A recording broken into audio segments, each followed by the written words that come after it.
Warahmatullahi wabarakatuh. Waalaikumsalam Alhamdulillah. Alhamdulillahirabbil alamin. Wassalatu wassalamu ala asrofil anbiya'i wal mursalin Sayyidina wa maulana Muhammadin wa ala alihi wa sahbihi ajma'in. Ketemu lagi dengan kuliah luar biasa bersama Mr. TM tentang metodologi metafisika tasawuf eksakta ilmiah, bertempat di kampus Taklim Makrifat Gresik Balong Panggang. Judul yang kita angkat kali ini adalah agama bukan sekedar teori. Kami sampaikan demikian karena sekarang ini sudah banyak sekali yang nyeleweng ya, sesat, bahkan tidak kenal lagi bagaimana metodologi beragama. Manusia terdiri dari berdimensi-dimensi ya. Ada dimensi jasmani dan ada dimensi rohani. Dimensi jasmani ini berarti yang berhubungan dengan badan zahirnya. Lah badan zahir ini ada di dunia. Nah, badan zahir ini dikendalikan dengan akal, panca indera, berbuah pikiran dan sebagainya. Sedangkan rohani ada di akhirat. Maka ada dua prinsip ya. Manusia ini akan mengalami dua prinsip hubungan. Yang satu adalah hubungan secara horizontal, yaitu dengan badan jasmani zahirnya, dan hubungan secara vertikal, secara rohaniyahnya. Hubungan secara mendatar, horizontal, ini berhubungan dengan dirimu, lingkungan sosialmu, alam sekitarmu, dan semesta raya, tempat di mana jasmanimu berada. Sedang hubungan secara vertikal adalah hubunganmu dengan Allah. Maka ada dua undang-undang, dua hukum ya. Nah, badan jasmanimu memerlukan syariat. Syariat adalah aturan, hukum, kaidah, norma, agar jasmanimu bisa berinteraksi dengan baik dengan lingkungan dan sekitarmu tadi. Maka syariat itu adalah undang-undang jasmaniyah ya, yang mengatur hubunganmu dengan tadi ya, dirimu dengan lingkungan sosial sekitarmu, alam sekitarmu, dan semesta raya, tempat di mana jasmanimu ada. Misalkan contohnya kamu hukum bertetangga, hukum berkomunikasi dengan orang, hukum berhubungan baik, hukum kerja dan sebagainya, itu pakai syariat undang-undang. Nah, tetapi untuk hubungan dengan Allah Ta'ala nggak bisa pakai jasmani. Maka hubungan dengan Allah nggak bisa pakai syariat. Saya ulangi lagi ya. Hubungan dirimu dengan lingkungan sosial, masyarakat, alam, dan semesta raya itu hukum syariat, yaitu hubungan antara jasmanimu dengan sekitarmu. Maka di belakang undang-undang jangan sampai kamu berbenturan, menabrak tatanan kenyamanan orang lain. Itu nggak boleh. Contohnya nggak boleh nyolong, nggak boleh merusak, nggak boleh nipu dan sebagainya. Maka hubungan secara jasmaniah, kau wajib memakai ilmu syariat.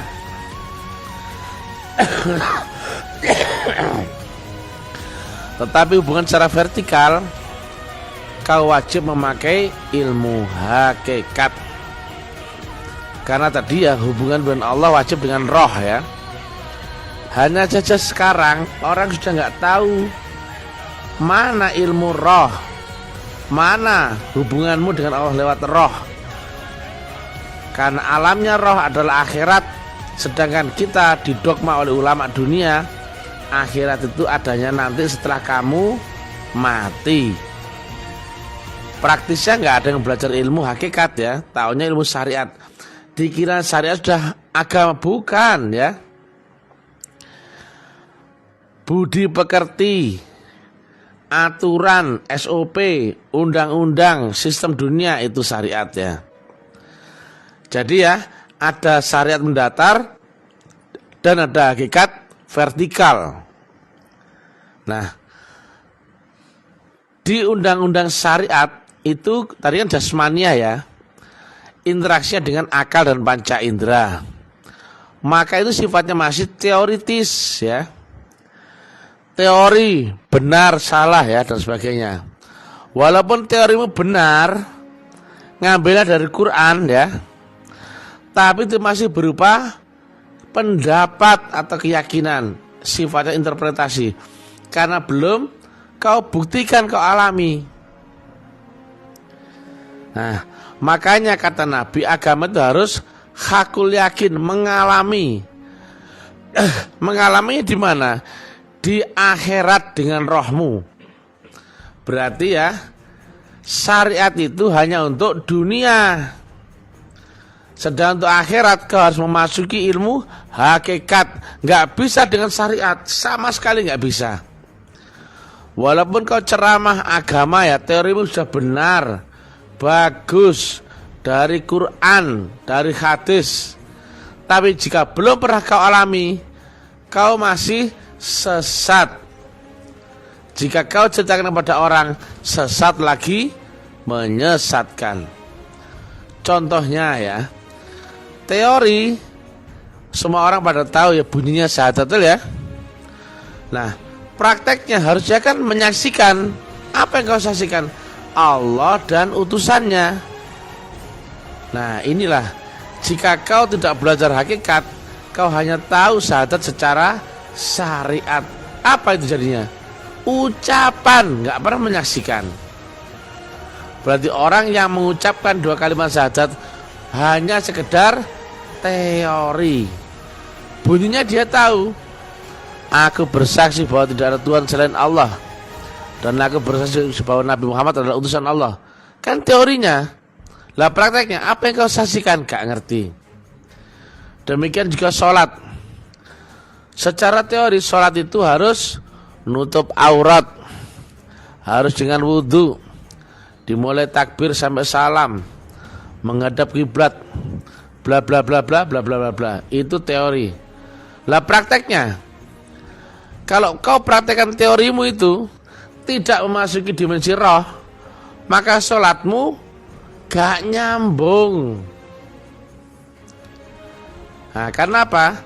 Praktek sholat harus aqimis sholah lidzikri. Bagaimana cara mengingat Allah jika kamu gak pernah berhubungan, gak pernah ketemu wujudnya yang kau saksi dalam syahadat, gak pernah. Maka ingatanmu adalah ingatan angan-angan, mereka-reka keyakinan. Itulah yang di warning oleh Allah, bahwasanya sholat yang demikian pasti dibalas dengan neraka wel. Walaupun yang kau ambil itu Quran juga, hadis juga, sudah benar secara syariat, tapi kalau kau belum memasuki dimensi ilmu hakikat, semuanya pun akan sesat lagi, menyesatkan. Inilah polemik di mana-mana ya. Yang ngomong gitu ahli, memang ahli cerita, ahli teori.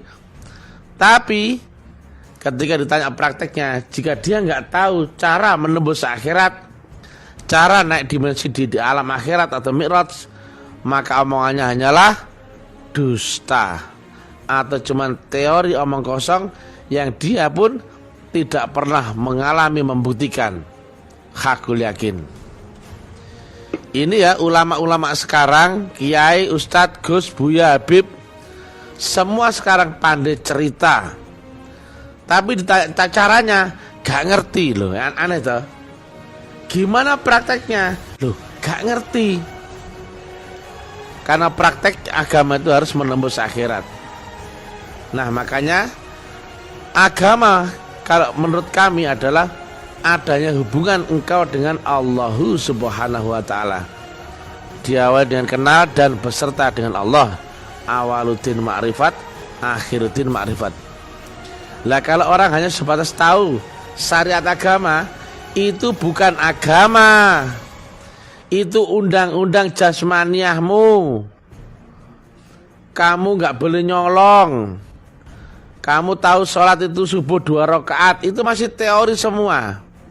Karena praktek agama itu harus ada hubungan antara engkau dengan Allah. Dan itu terjadi hanya dengan rohmu, bukan dengan jasmanimu, bukan dengan akalmu. Maka siapapun yang gak masuk dimensi roh, gak masuk alam akhirat, semuanya cuman teori, omong kosong.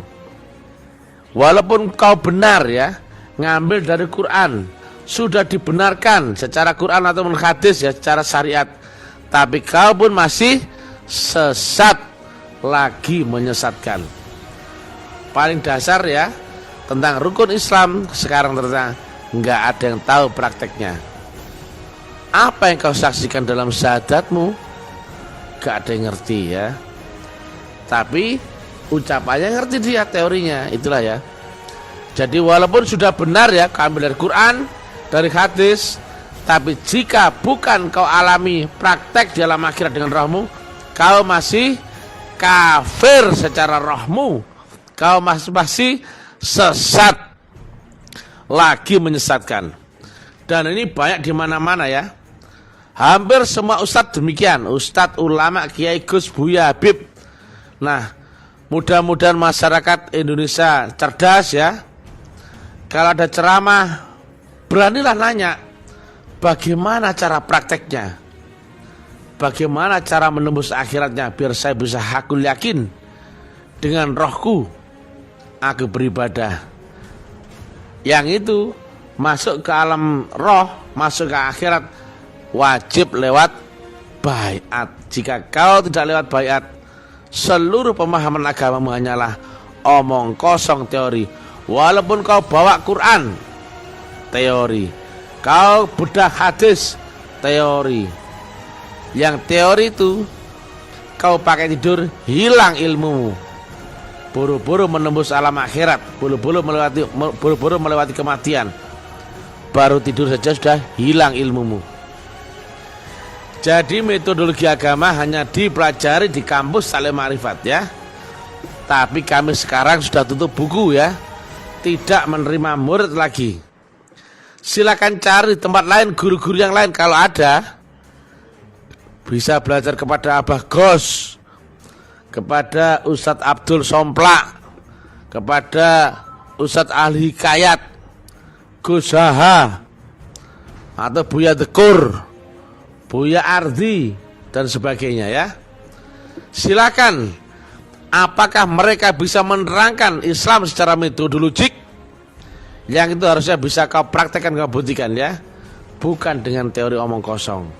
Assalamualaikum warahmatullahi wabarakatuh.